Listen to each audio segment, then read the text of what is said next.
Ladies and gentlemen, boys and girls, cardaholics of all ages, welcome back to Big Al's Cards, and thank you so much for watching. And in today's video, I want to discuss another issue that has come up for Panini, and they really need to start responding to things because it is not a good look right now.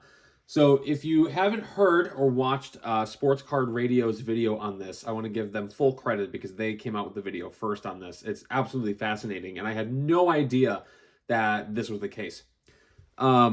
Basically, they've determined, based on some research and some interviews that they've done, that people who buy Crown Royale basketball can tell what box a Kaboom is going to be in based on the NBA authentication sticker on the front. So let me show you what I mean, and I think I should have a box, and you know what, I'll actually use one of the boxes up here to kind of show you what I mean. So I'm going to grab this Finest Flashbacks box.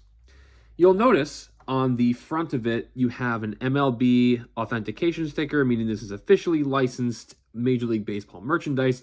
And you'll notice that there is a serial number on the bottom there. It's not fully legible based on the light, but that is a serial number that you can put in, and it will confirm this is indeed authentic baseball cards. So NBA cards have that as well on hobby boxes. I don't believe that they're always on retail. If they are, no, they are, actually, I take that back. I got one right there as well.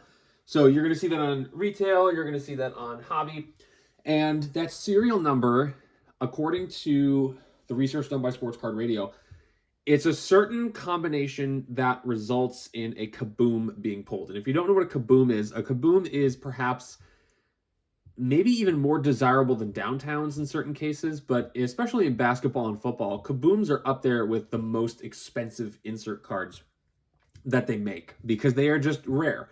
They are case hits, and they're hard to pull, and they sell really well depending on the player especially. A Cade Cunningham rookie Kaboom is going to do well. A Steph Curry, LeBron James, those kind of guys are going to do especially well. So in Crown Royale, I believe they're case hits, and there's a video of a breaker, I believe he was on Whatnot or Loop or something like that, where he was basically doing a live break, and this person wanted to see the sticker in the bottom, and he was basically asking, can I see the next box? Can I see the next box? And like, I get that. If you're superstitious, you don't always want to buy the first box, maybe you want to buy the third box. Like that's one thing. But then he said he wanted to look at Cade's shoes. Cade Cunningham is on the cover of the box art of the Crown Royale box. And it's like, he's got the same shoes in every single box. They don't change. So something obviously a little bit fishy there. He picks the third box, and in that box is a Kaboom of, I believe, Jalen Suggs. The same breaker actually tested the theory out after a little bit of research, opened another box with the same pattern of numbers on the serial number and another Kaboom. So what does this tell us? First of all, it's really concerning. We're just coming off of the major conspiracy that certain breakers are getting loaded boxes, and Panini said nothing. Panini said absolutely nothing. We had some breakers come out and say stuff. We had other things happen, and the Panini said nothing. So it's a bad look on them to begin with that. Now you have this idea that certain NBA authentic stickers being put on these boxes are indicative of the major case hit being a part of the box. So basically, now that people are aware of this, not only are you going to find that Crown Royale boxes with that same thing are going to probably quadruple in price, right? Because now you can tell, so you might as well sell for money if you know there's going to be a Kaboom in there.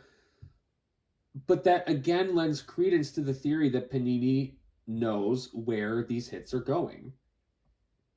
You know, I always thought that they just generated random numbers, and you can still put that number in to basically show, this is authentic merchandise. That's what I thought that was for.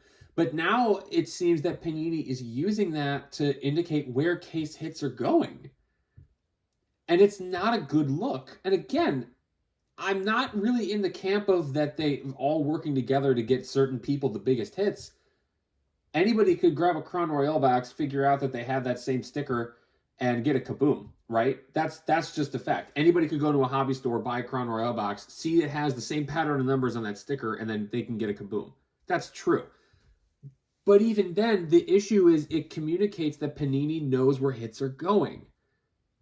Again, I don't know if there's any credence to this, but it's really starting to look that way. And it's really not a good look on their part. So Panini has got to respond to these allegations. They have to. Because the trust that we in the hobby community have in them is dwindling day by day. Now you're basically saying that we should check every serial number and we can determine if there are certain case hits in there. Like, I'm just a little bit concerned and confused about this.